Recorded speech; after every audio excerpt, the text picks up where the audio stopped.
Puso ko'y pagod, luha ko'y nauubos na rin.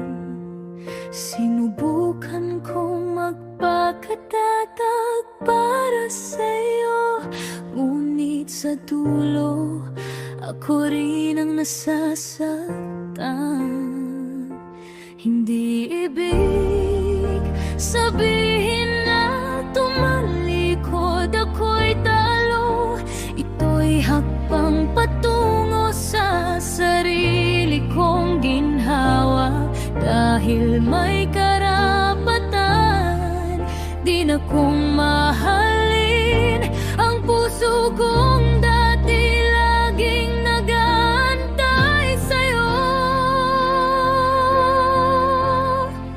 Mahal ko ang sarili ko ngayon, hindi na ako magpapasakop sa sakit. Kung totoong mahal mo ako, ipaparamdam mo ng tunay na pagmamahal. Hindi luwala lang, hanggang dito na lang ang luhang iniwan mo. Ngayon, sarili kong unahin ko.